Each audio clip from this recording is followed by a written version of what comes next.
राहिल, मुझे तुमसे बात करनी है। मुझे तुमसे कोई बात नहीं करनी है, मुझे नींद आ रही है, सोना है मुझे। मैं जब से आई हूँ तब से नोट कर रही हूँ, तुमसे बात ही नहीं कर रहे। क्या हुआ है? मुझे तुमसे ऐसी उम्मीद नहीं थी मीना। मैंने किया क्या है? अच्छी तरह जानती हो तुम कि तुमने क्या किया। राहिल प्लीज मुझे बताओगे कि हुआ क्या है? बारी का रिश्ता पक्का हो गया। इस बात का जिक्र तुमने मुझसे अब तक नहीं किया। वो तो ये बात है राहिल, सब तो तुम्हारी आंखों के सामने हुआ है। बारी किस तरह से घर छोड़ के गया था। डैड इन सब ने मुझे अचानक ही परीक्षा के घर ले गए। रिश्ते यूं अचानक नहीं जुड़ते हैं मिनाल। तुम एटलीस्ट मुझे तो बता ही सकती थी ना, तुमने तो मुझे भी जहरहम कर दिया।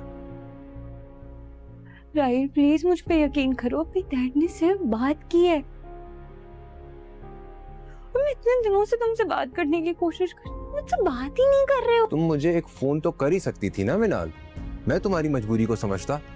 अगर तुम इस घर को अपना समझती ना तो कभी ऐसा नहीं करती।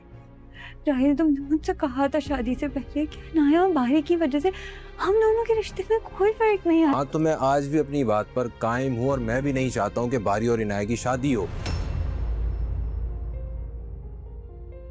बात को ना थोड़ा सा समझो।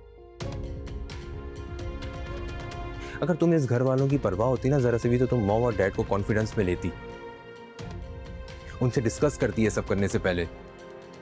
राहिल अगर तुम्हें मुझ पे ट्रस्ट नहीं है तुम डैड से पूछ लो।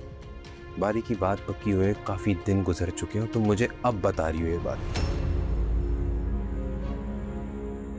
चाचू डैड को ये बात बहुत पहले ही बता चुके हैं। पर राहिल मैं तुमसे क्यों छुपाऊंगी? क्योंकि तुम अपने भाई की मोहब्बत में अंधी हो चुकी हो, इसलिए तुम्हें किसी का ख्याल नहीं रहा है। तो एक बात मेरी ना याद रखना, तुम मेरी बहन में कोई कमी नहीं है कि तुम उससे इतना इनसिक्योर होती रहती हो। लाइट ऑफ कर दो यार, नींद आ रही है मुझे, सोना है। टाइम नहीं है मेरे पास इतना फालतू।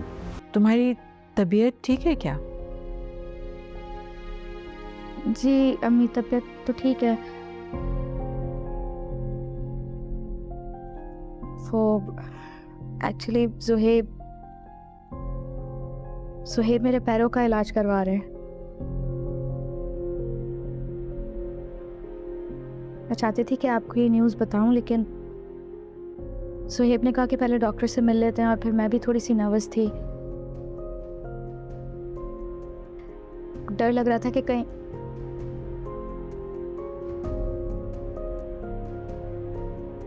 अम्मी आप ठीक हैं? अम्मी हाँ आप ठीक हैं? हाँ हाँ मैं ठीक हूँ। तो क्या कहा डॉक्टर ने फिर? कुछ नहीं, ट्रीटमेंट स्टार्ट हो गया है। फिजियोथेरेपी होगी, फिर उसके बाद कुछ टेस्ट होंगे, उसके बाद पता चलेगा। ज़ुहेब भी ना बैठे बैठे पता नहीं बीवी के लिए क्या कुछ सोचती रहती है इसे।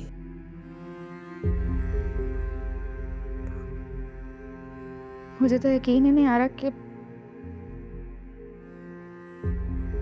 मैं अपने पैरों पर खड़ी हो जाऊंगी।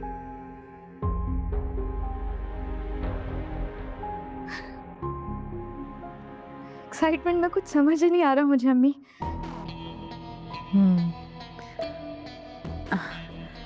ये तो बहुत खुशी की बात है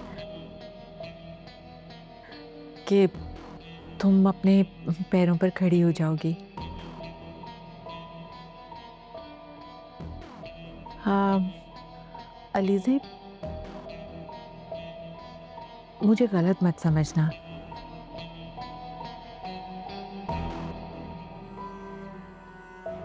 लेकिन जो बात मैं कह रही हूँ वो तुम्हारे भले के लिए ही कह रही हूँ। हाँ, जहाँ तक मैं जानती हूँ ना, ये इस चीज का कोई इलाज मुमकिन नहीं लगता मुझे।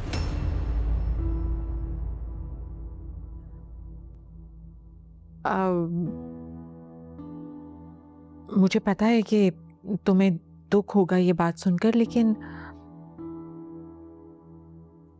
बेटा अब हकीकत से हम नजरें तो नहीं चुरा सकते ना।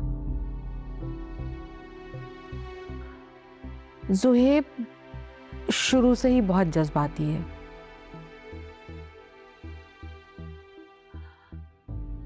अब डॉक्टर्स का तो काम है टेस्ट पे टेस्ट करवाते रहना और फिर बाद में कह देना कि इलाज ही मुमकिन नहीं है। मिनाल आप ही कैसी हैं? वो आई नहीं आपके साथ? बिल्कुल मजे में। नेक्स्ट टाइम उसको बिल्कुल लेता हूँगा। तुम्हारी पढ़ाई कैसी जा रही है? अच्छी जा रही है।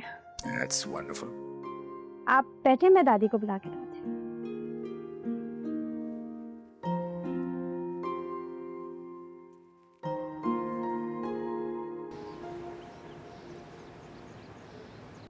बेटा, मंगनी से पहले मैं चाह रही थी कि कुछ बातें तुमसे साफ साफ कह दो।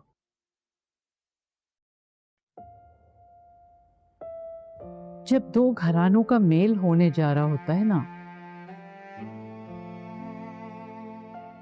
तो बहुत अच्छा होता है कि हम एक दूसरे के बारे में अच्छी तरह जान लें। जी दादी बिल्कुल, बताएं। बेटा, परी के बाप की 2 शादियां हुई हैं। दूसरी शादी उसने बेटे की ख्वाहिश में की।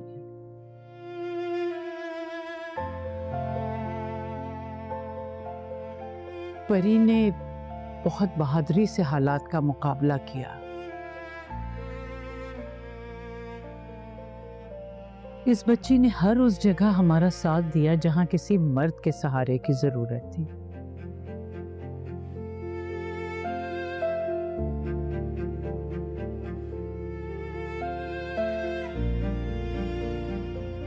मेरी परी ने सब अच्छे बुरे हालात का बहुत डट कर मुकाबला किया है। बहुत बहादुर बच्ची है।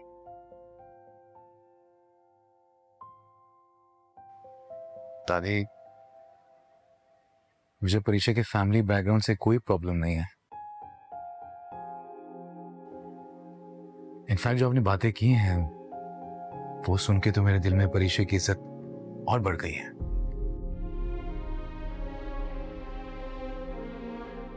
थोड़ी तल्ख हो गई है, मगर दिल की बहुत अच्छी है। दादी, मैं परीक्षा की नेचर को अच्छी तरह समझता हूँ। बेटा, बात कुछ और भी है। जी बोले। परी की एक जगह मंगनी भी हुई थी।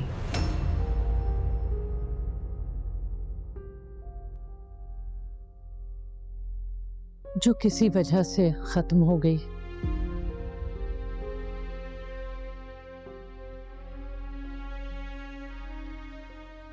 सच्चाई बताना हमारा फर्ज था। बाकी जो तुम फैसला करो बेटा।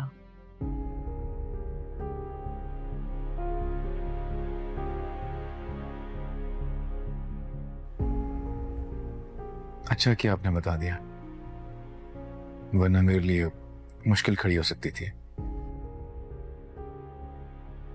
दादी, मैंने फैसला किया है कि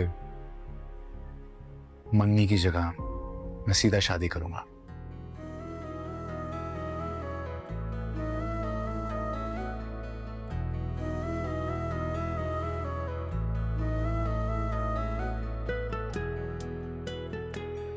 दादी, प्लीज इनकार मत कीजिएगा। लेकिन मासी के फैसलों से मेरा कोई ताल्लुक नहीं है, उससे मुझे कोई फर्क नहीं पड़ता। बस मैं चाहता हूं कि यह रिश्ता जल्द से जल्द हो जाए।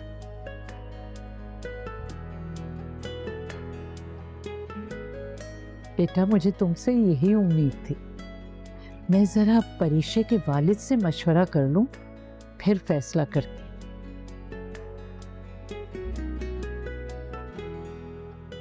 आपने डिस्कस करना ही कर लें दादी, लेकिन प्लीज उन्हें मना लीजिएगा। मैं वादा करता हूं, मैं परीक्षा की आंखों में कभी आंसू नहीं आने दूंगा। हाँ, हाँ बेटा, मैं अपनी पूरी कोशिश कर रही हूँ इंशाल्लाह।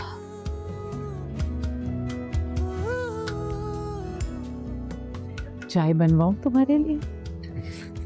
जी।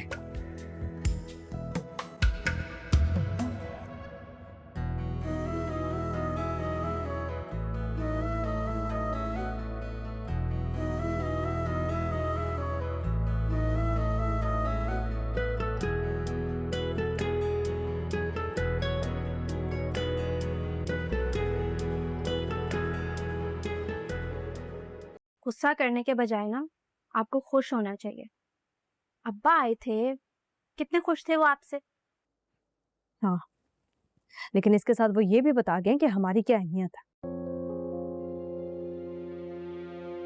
बेटियों से नफरत करना ना उनकी फितरत में ये नहीं बदल सकता। छोड़े ना आप ही अब्बा को, उनकी तो आदत है। आप क्यों उनकी वजह से अपने आप को हल्कान करती रहती है। मैं बारी से मना कर देती हूँ, मुझे नहीं करनी ये शादी। आप ऐसी कोई हरकत नहीं करेंगी। अब्बा की यही आदत है। आप बारी भाई के बारे में सोचें ना, कितने अच्छे हैं वो। जितनी तारीफ करो उतनी कम है। अब ऐसा भी नहीं है, सच को आप झुटला नहीं सकती।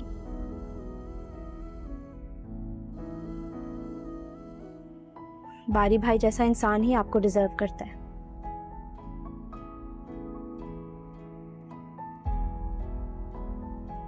जब मैं उनके बारे में सोचती हूँ ना, मुझे तो यकीन ही नहीं आता कि कोई इतना अच्छा हो सकता है। कितने मुख्तलिफ है वो।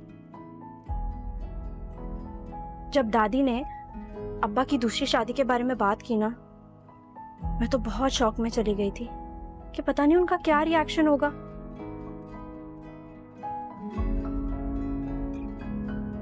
लेकिन उन्होंने इतनी खूबसूरती से उस बात को टाला कि जैसे उन्हें कोई फर्क ही नहीं पड़ता।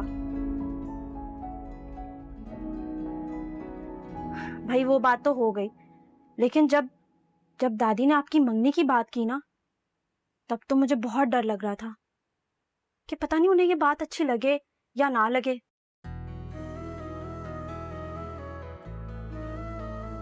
लेकिन उन्होंने आपकी मंगनी का सुन के सीधा शादी की बात कर दी।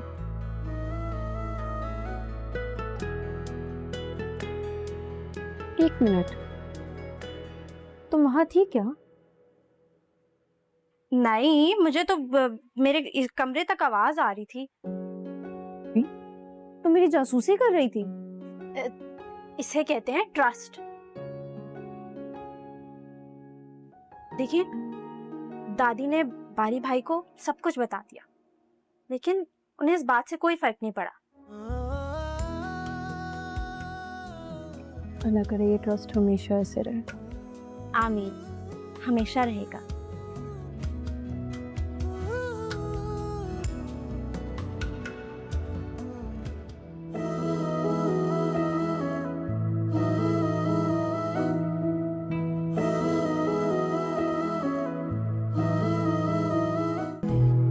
जो करने के थे उसके काम के, अब देखेगा कौन वो मामले। चुभती है